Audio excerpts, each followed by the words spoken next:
What's up, guys? Sorry for the video looking a little bit different. I'm currently in Nebraska. I'm not in Texas anymore. And it's probably sort of strange to actually be able to see my face because in every other video, it's always been like dark because there's never been any light. But I wanted to go over how you can actually use a second computer with a capture card to use as a streaming PC. This way is actually really nice because you're still able to utilize a high hertz monitor. And that's one thing that I really liked about this. And you also don't get a performance hit out of it either. Even if you used NDI, you still got to use your high performance monitor, but you still took a performance hit whenever you were streaming from it. And with this, all you use NDI for is your microphone and your audio. And then OBS just to show the game, the scene on your capture card. And then from there, you just stream on the second computer. So let's go ahead and let's get right to it.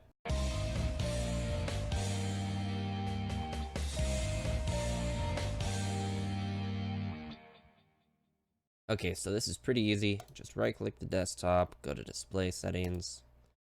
Make sure you have it to where the capture card is being extended and it's not like it's not being duplicated or anything like that.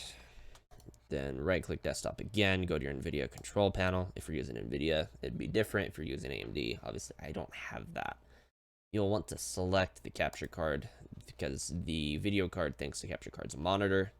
Select the correct resolution that you want. I suggest 720p 60 hertz. You may go higher if you're partnered or something like that, but in most cases, if you're affiliate, you're probably not going to be getting quality settings anyway, and you're going to be getting a lot more mobile phone viewers than anything. So if you go higher than 720p, you may end up getting them complaining about buffering. You're just going to lose viewers. It's really not worth it.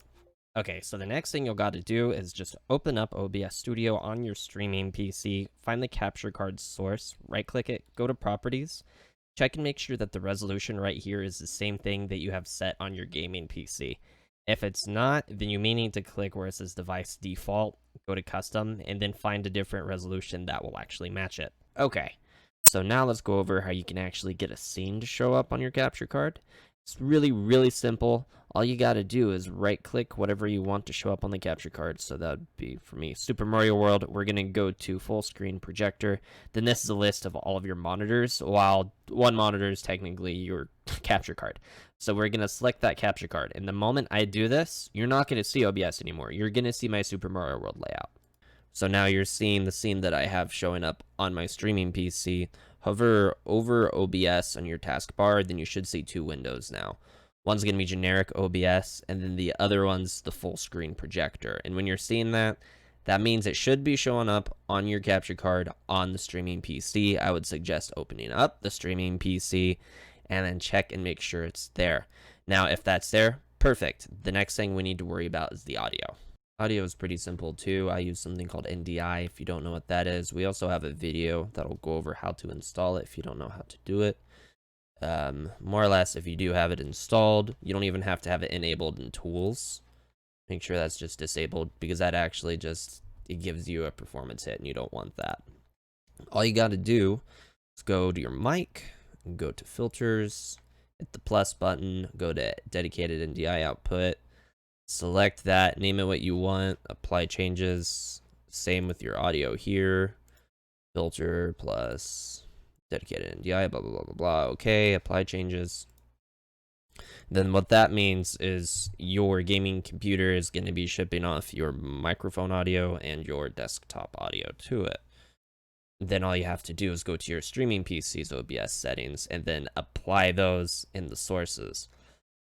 I would also suggest muting possibly the desktop audio on your streaming PC. All you have to do is click this.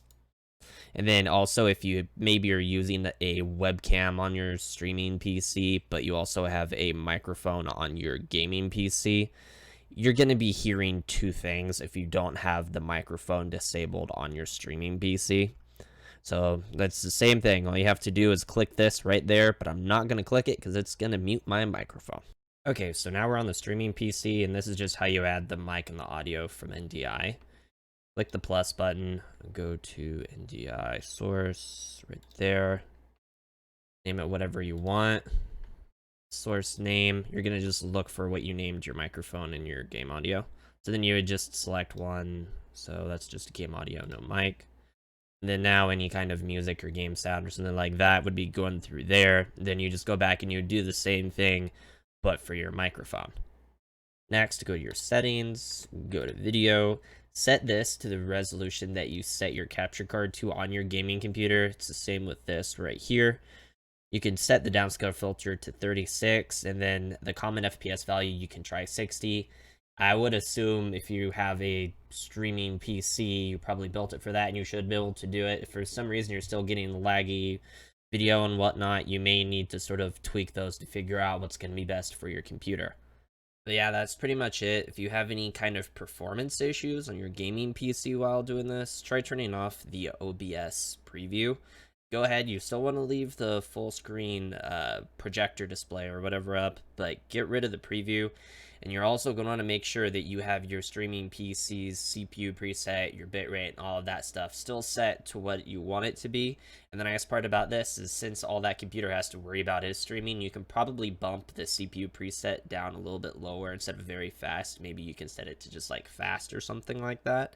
My computer is a Dell XPS something, and it has like a 4th gen i7, and I can go down to about fast, and it works really well at just 720p. If you try and go possibly any higher than 720p, you may have a hard time depending on the CPU that you have. Like I could probably do 1080p if I wanted to, but there's really just no point in it. So if you have any questions, any problems, anything at all, please leave a comment down below, and don't forget to join our Discord. We have a lot of really cool stuff in there. We keep track of all the free games that Epic is giving out and whatnot. Hopefully we'll see you later.